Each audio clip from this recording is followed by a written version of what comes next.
Welcome. This is TarHeel247, a UNC basketball podcast. Make sure to like, share, subscribe to the channel. Want to introduce one of my old teammates, one of my guys when he came in as a freshman, PJ Hairston.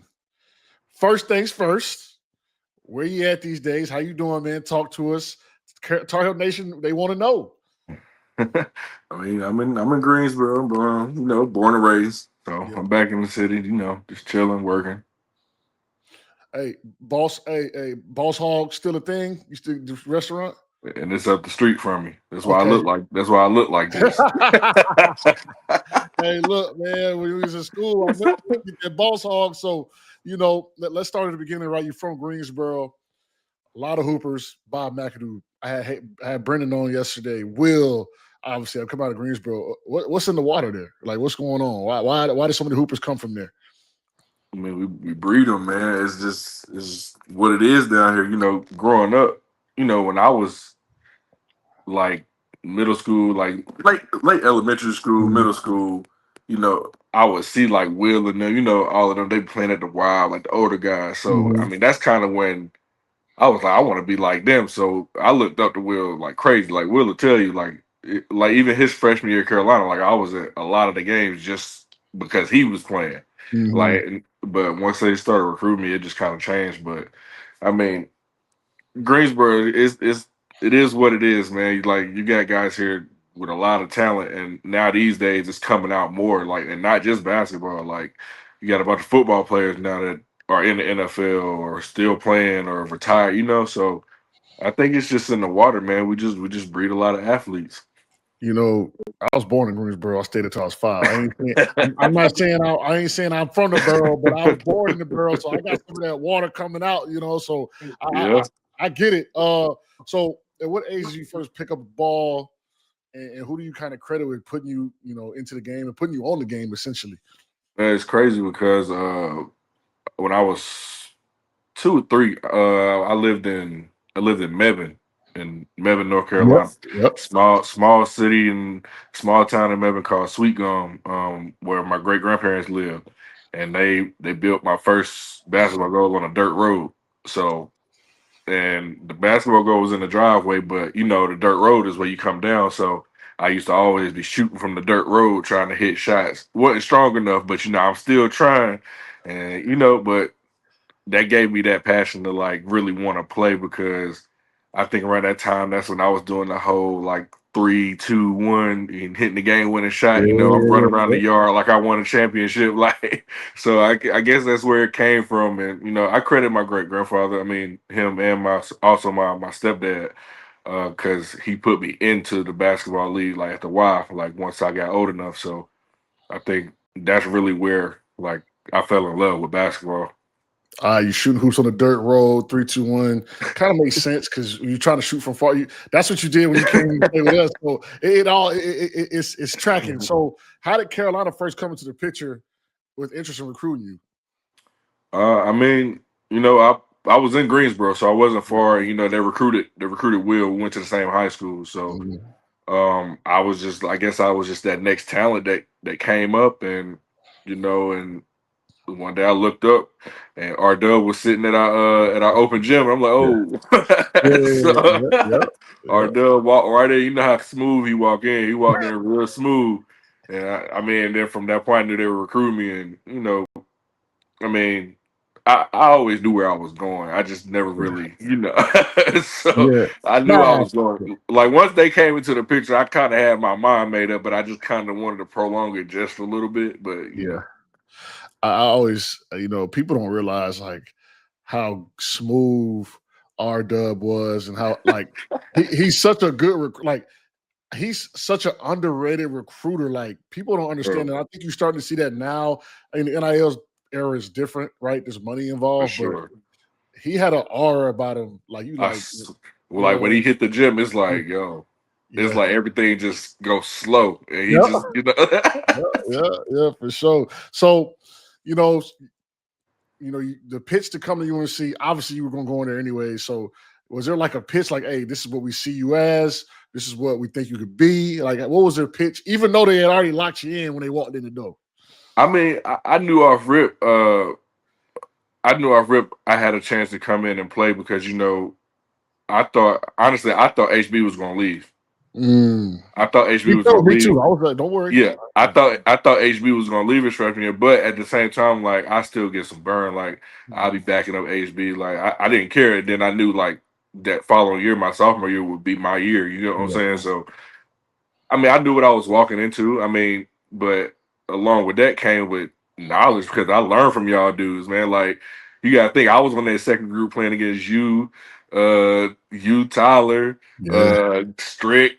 Kendall. Yeah. Like we was playing against y'all every day. So like it made me tougher. I mean, and it made me like realize I was playing against NBA talent every single day. So and I mean it just made us all better for real.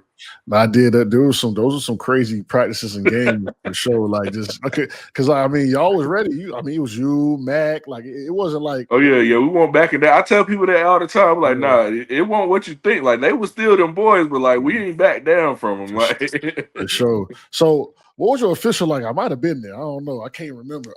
It's hard to remember. you was there, bro. I know I was It there. was when Strick dunked on Singler at the Yeah, yeah. yeah, yeah. It was Mhm. then. That was a good night. That Yeah, was for the ship, wasn't it? That was yeah. for the ship. That was a great night. Yeah, great night. Yeah, we went to Franklin. PJ was underage, so we had him drinking water, but everybody Uh-huh. else, The everybody city else having a punch. good time. I'm drinking Everybody's like, city punch. Just drinking yeah, city you punch. drinking the city punch, man. We called it the city punch. So what was your favorite part about that visit? If you remember, like what was something you enjoyed? Man, it was the atmosphere, bro. Like Mhm. just knowing I would be a part of that the next year. Like it was just like seeing it from like a fan perspective. Like I got it. Like that. Like that's what you live for. Like them Mhm. moments of being in like a Duke Carolina game, seeing somebody get dunked on, then the crowd going like you live for that type of stuff. So I mean, just knowing that I would be a part of it, I think that was the craziest to me because that atmosphere was wild. That was like the craziest I've ever seen a gym get. Yeah, that was because we weren't supposed to win that year. Hmm. We started off a little slow and ended up winning the ACC out of the blue. Which so that was one of my that's probably one of my favorite years because you're always expected to win at Carolina. That was a year where no one expected us to do anything. And That's when so, Kendall started becoming a household name. exactly, and so that was one of the more rewarding years I've ever had in my basketball career because like Hmm. you look up and we put a banner up and that just wasn't something that was expected. So Right, for yeah. sure. And so you spent your first 3 years in the Borough, transferred to Hargrave your senior year. What made you go to Hargrave, and how was that?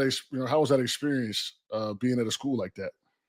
Um, you know, it's no not to Dudley, but it was really to prepare me for college. They Mhm. did like the college courses, like the college style classes and stuff. So it was really just to see kind of like where I was like academically, and and I didn't struggle. I got the dean's. I was on the dean's list, so I did good, and and that helped me going into Carolina. And obviously, the basketball competition was different too because I was on the prep team. I wasn't on like the actual high school team, so we were playing against like grown men, like community colleges, and Mhm. and all of that. So it was just one of those things where I got that same kind of feel as to what I'm going to be playing against next year. Obviously, maybe not the same amount of talent everywhere, but when you playing against grown men, you know the difference. So who was your coach? The guy from NC State? Coach Keats, he was my Coach Keith. coach. Yeah, Yeah, yeah, yeah, yeah. Coach yeah. Keith. I called a couple NC State games. How was it being coached by him? Did you see him going to the next level? And I mean, he was somewhat successful.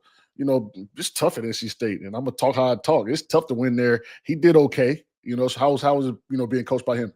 I'm gonna be real with you. Mhm. The other reason I had went to Hargrave was to lose some weight. I had started gaining weight, Mhm. so I was maybe like 240 Yo, going to that's all. Hargrave. To get all them Yeah, rings, so boy. look, I'm like 240 going into Hargrave like that summer. By the time school started, a month of workouts, I'm like 216. Yeah, you look good when you came to school. I remember, dog. Your body looked good. I remember, like okay, young fella, he put some time in. Yes, nah, but Coach Keys, he had that like military, like it was like military style. So I mean, he ran us to death. I mean, but at the same time, we was a fast-paced team, so we got the ball out and ran. So all the running, it paid off in like the games. So you played at Hargrave. You go to McDonald's All American. Where was your game at? Chicago, We was in Miami, man. Hate that for United y'all. Center. We was Yeah, in it was cold. It Miami. was cold as hell, man. So you had 15 in that game, man. What was that like? Scoring 15 was essentially against the best players in the world at your age. I mean, I don't mean to toot my own horn. I just knew I was one of them then. Yeah. Okay. Like at that point, I knew because like the rankings are the rankings. I mean, Mhm. they had me ranked. I think I was number 3 shooting guard behind Austin and Brad. Mhm. So like I mean, I knew I was nice. I knew I was good, but I think once I got to really show it on that level that I could really shoot the ball, I think it helped me a lot and a lot with my confidence too. Nah, for sure. Yeah, that's one thing you had. You shooting that thing, you came in there for sure. So you enter, Carolina in the summer 2011. Um, Freshman, big recruit, huge expectations at a school like Carolina. What was your mindset or your thought process? You talked about it earlier with Harrison, right? Like, you knew he was gonna be behind him if you thought he was leaving if he stayed. So what was your expectations and what did you want to get done for your freshman year? Just soak it all in, man. Yeah. Like I said, it was my first year. I mean, I was a freshman, and you hear that you were the man in high school, but as soon as you get out of high school, you're not the man no more. So I Hmm. kind of had to relearn that too. So Hmm. in my head, I thought like I could do certain things, and when I did them, I got yelled at. So I'm like, hell, like so. Yeah. It was just I think that was the biggest part of just trying to figure out what I was gonna be good at. Like I had to do different things. Like you know, RW made a big emphasis of diving on the ball. Like that was something I never did. So Mhm. I realized like I needed to do like the little things, like diving on the ball, taking charges, like something that I never like things I never really did and I ended up being real good at because he put so much emphasis into it. Yeah. So like just figuring out the little things outside of what I could really do well. I think that was what I was really focusing on. I was talking to Les, and I feel the same with you. Like I feel like you are an underrated defender. Like people don't talk about your defense a lot, but you and Les were really good defenders. You used to sit down, you know what I'm saying, and I think that's what made us really good. So was that something you kind of locked in on, or you always had the straps? No, I mean, I felt like I had to be a better defender, like Mhm. once I got to that level, because at that level, dudes got moves. Like Yep. they really try to put you in the blender. Like when you Yep. get to the college level, especially in the ACC, Hmm. like you got to think like it's guys averaging 20 in the ACC that's coming out every night going at you. Like Yep. so, and R Dub, if he trusts you, he gonna say you guarding him tonight. So I just wanted to prepare myself to be in that position at any moment because it ended up happening because what game was it? You went I off. think I Yeah. think it was against UNLV where we played the small lineup. It Yeah. was my sophomore year, and I ended up having to guard Anthony Bennett. Yep. Yep. Yep. So like, so I mean, at that time he was the number 1 pick coming out in the Hmm. draft. So like that, I prepared for those moments. You get what I'm saying? So That was a tough one for us. We was number one in the country. We was feeling ourselves. We kicked our ass, man. So that was humbling. That was a humbling game for us. And you played really well actually. And that kind of oh springboards, yeah, you know what I I mean? did. Like that kind of springboarded into the conversation. So you coming in, right? Is there an underclassman or someone that kind of took you under their wing or helped you navigate, kind of the early years?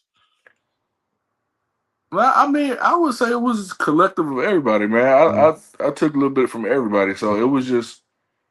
I think we bonded so well as a team, bro. I didn't really have like one certain person, that I couldn't Mhm. go to. You get what I'm saying? Yep. Like, Jay Watts was like Jay. I would say Jay Watts. Jay Mhm. Watts is probably like because somewhere down the family line, me and Jay Watts is cousins. So like we had Somewhere that. down the line, huh? Yeah, Okay. we had that tie right there. So, I mean, he was always the one that would pull me to the side, tell me something here and there, like So, but That's what outside we of do. that, I mean, it was really everybody. I didn't, we was all so close. Look, I always like laugh because see, like I feel like you had a good freshman year because you just had all us around you, and we were so good. I tell people all the time, look, if we gonna do something, we all was gonna do it. And look, coach cannot suspend us, run us. He can't punish us all. He got to put a team on the court. So that was our mindset. But that's why we were so good. I tell you all the time. So we told you, look, P, come on, P. We know you're freshman. Come on down. Come on with us, man. It's okay. So summers, when everybody comes back, obviously the legendary pickup games. HB talked about when Marvin Williams put the locks on. I don't know if he was there for that summer when Marvin picked him up full court all day. So I don't know if he was there for that. But like Ray Felton, playing against Vince. When you walked in the gym, what players did you see? Who did you go up against where you were just like, whoa, like I'm at a different level. Like I'm in Carolina now. I'm gonna be real. When Vince was coming back playing and like Brent, like it was just, I think it was just like, I already knew Brendan, so it wasn't really big for him. But like, when T Hands would come back and play, I'm like, bro, that's Tyler Hansborough. like people don't understand. Like he's like God over there, bro. Like, I hated playing against him. I hated guarding him because he. So like it's like, bro, that's T Hands, bro. That's Psycho T, bro. Like, so just being there, and it's the family vibe, like because anybody can pull up any day. We'd be in practice or something, like. They're just pulling up to watch us practice, or even in the summer when they come play pickup. It's just, I think that's the most amazing thing about UNC is like how much of a family like we really are.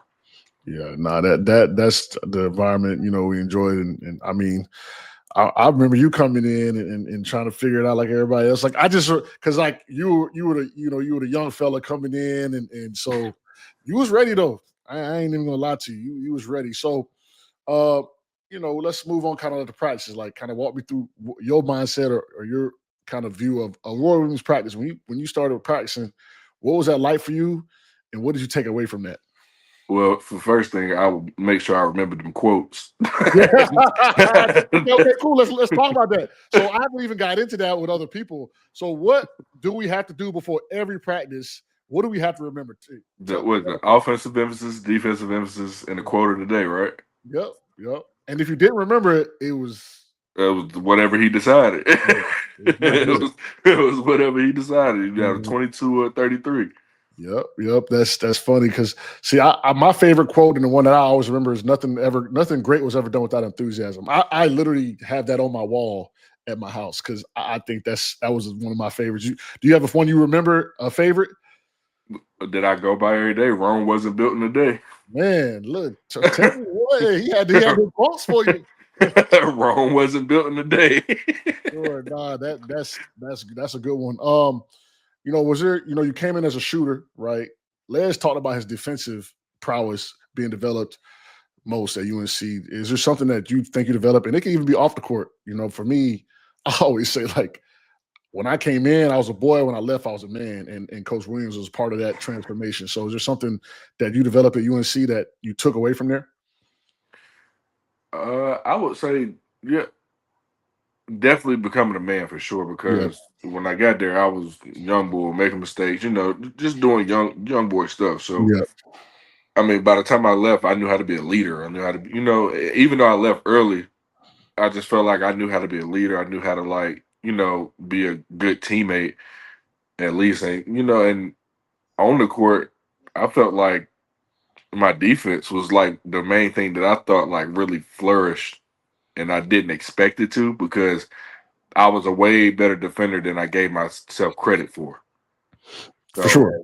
Yeah. So like I just realized like my defense was a lot better because when I ended up going to the league, I ended up before it was in play a 3-and-D type guy. So that's kind of what my role was, and I had to guard the best player every night. So look, I got a stat for you. I don't know if you knew this. Maybe you did. Do you know you have the highest offensive box score plus minus in the history of Carolina for a season? Wait, what? Wait, say that again. You have the highest offensive box plus minus. So essentially, their on-to-off splits were the highest for a Carolina team ever offensively. Wow. I did not know that. Number one, it's you. You at number one at 10, Cam Johnson at number 2, Bryce Johnson at 3, Reggie at 4, Justin Jackson finished out top 5. All shooters. Well, besides Bryce, but Bryce go get you 40. Yeah, So, for sure. Look, I'm just saying, you were in the record books, and I think with how the game's played now, and I was talking to Brendan about shot blocking and how people are leaving, that's never going to happen again. So you might be stuck there.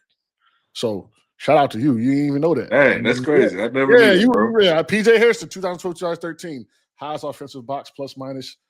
Make sure they know that when they talk about you at Carolina, man, listen, all them boys that went there, I had the highest splits. So that's crazy. That's kind of cool. So as far as player development and tips, give us maybe something that you would tell a kid coming into college, or just in general, younger generation of what would help them get better right now. Listen. Yeah. Listen. Yeah. That's it. Just listen. Like, be coachable. Like, allow someone to instruct you. It's not like someone's trying to be your parent. It's not somebody, you know what I'm saying? People mistake that with coaching. And I just feel like listening is just the main thing, because you never know what you'll learn different from what you learned the week before or the day before. Like, so I think listening and just being a sponge is like the main thing, because that was my thing, like learning how to not be the man. Like, Yep. I went from averaging 28 points a game to averaging 5. Like, so it's a learning curve that you just have to process, and you have to do it pretty quick, like over a summer time. So it's just, I think that's really it. Just kind of be a sponge, learn what you can, and just try to do things differently to be successful where you're at that moment. So, you played, 2 years of Carolina, and, the extra benefit stuff, everybody, we're not going to dive into all that. Everybody can look it up. It's Googleable.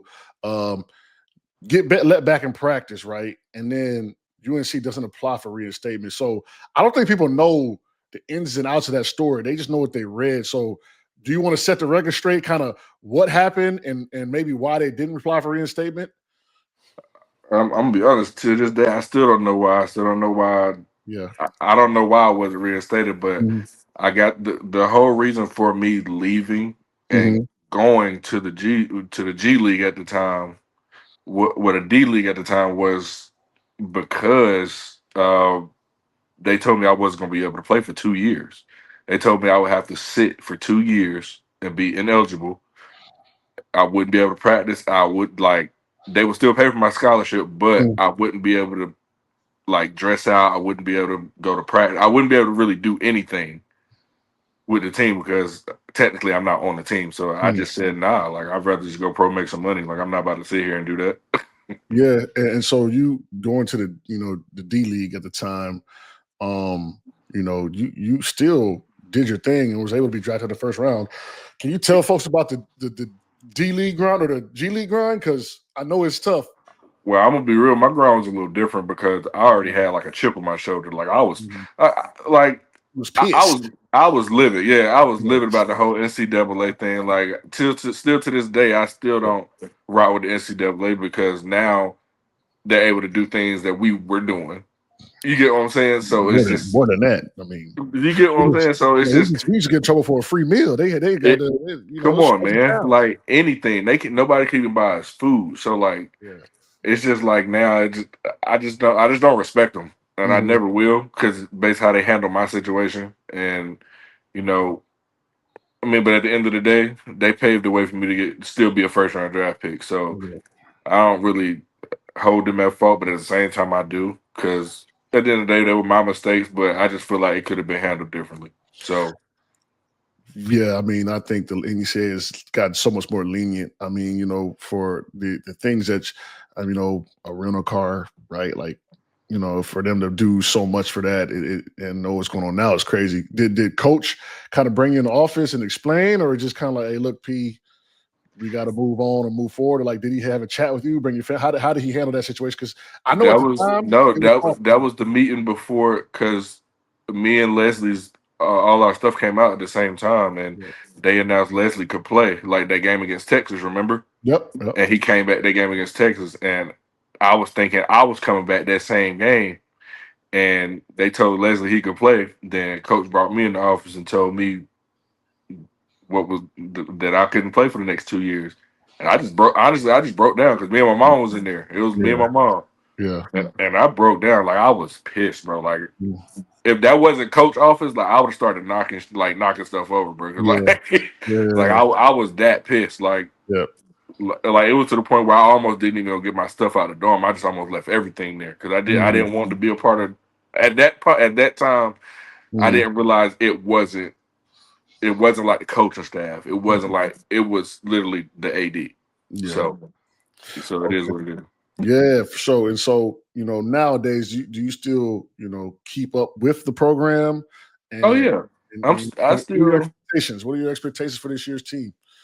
Man, we finally got what we needed, some size and some shooters. Yeah. So I feel like that's going to be a big plus for us. That's going to be a big plus for Hubert. I mean, hopefully it'll quiet all the naysayers that saying Hubert needs to be fired. He's finally able to get his recruits in. RJ was like the last of what Roy's recruits, right? Mm-hmm. So he's finally able to get like his recruits in, get his style of play flowing under how he wants to get it done. And I just feel like we got a good shot at being really, really, really good this year. Yeah, and with this NIL era, the transfer portal, I talked to HB and Jay Watts about it. I talked to the older guys about it. I think personally, you don't come to Carolina because you got HB that stayed, right? You were a number 3 shoot guard in the country. You probably would have went and got the bag. Carolina wouldn't have been able to afford to give you a bag, right? So, what do you think? That's my opinion. So, what do you think? Do you think you would have sacrificed to come, or you would have said, "Look, where that money at?" If NIL was So back yeah, then. yeah. Because Oh you no, coming in as a top I'd have went to Arizona then. yeah, Cause you a top 10 guy. Like you going to play yeah, somewhere and cause, get cause paid. Josh Pastner was still in Arizona at the Mhm. time, and he had, they offered me their first scholarship. So if that was the case, I'd have went to Arizona off rip. Okay, yeah, I figured. I mean, like I talk about our team, like especially the year, right? We had 7 first-round picks. Now you and James, and the next year you were a first-round pick, but that team had 7 guys that got drafted. I don't think that'll ever happen again. And you were part of the younger crew coming in that had to kind of sit back and wait. Mhm. So I just wonder, like, what you would have done. Would you have left? Like, how do you like after your freshman year? What do you think, like, what you would have done? Because obviously you're going to be the man next year, but that's so. Arizona's a school. That's what. Yeah, I would have probably either went to Arizona or probably just stuck with Florida, honestly. Okay. Yeah, Florida was one of the first schools to recruit me. Yeah, So what do you think about this transfer portal and all the player movement in the game? What do you think about that? I mean, bro, it's crazy to me. I think it's insane. Mm, It's like the summers are just like watching NBA free agency, bro. Like, yeah, like it's just like every day it's just something new, somebody new transferring, another big name transferring. They done got 800K in a Lambo. listen, I will not speak on the school, but I called a few games this year, and I walked in the back parking lot, I'm telling you, and it I look, said, it looked like the NBA lot back there, it looked don't it? like the NBA. It looked like an NBA parking lot. S550s, Escalades. Hey, I'm asking the coaches, hey, look, so like, what's on campus life? Like they like on campus. These cats off campus online. So they're pros. They're pros. Like, cause some of them get, with the NIL money, they of age, they just go ahead and get a house. Like, just go ahead and get a house. You go Like, get you a crib. Just go get you a little crib. So moving forward, so what's a kind of a story of North Carolina that's you experienced or maybe you heard that hasn't made it in the public sphere? Like it's kind of tough putting you on the spot, but is there a story you can think about? I brought up last time, like when me and Dex was getting free lunch and we had to self-report, donate back, and it never got out, but it was scary for a second. Dang,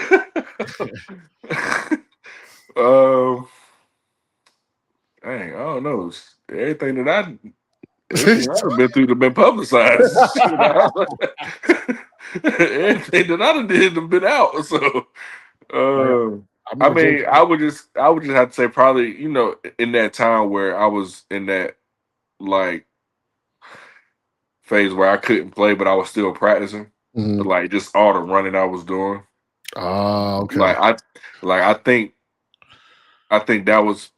that helped a lot, a part of like me being like turning into a man, because I could have just quit.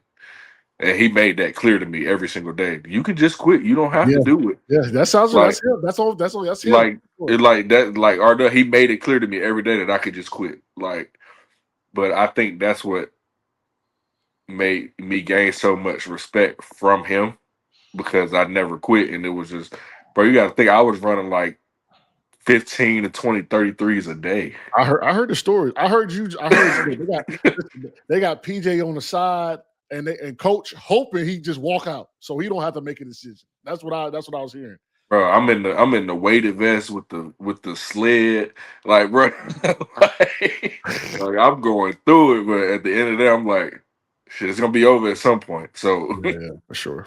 so So what's the kind of the coolest experience you had in your life because of basketball?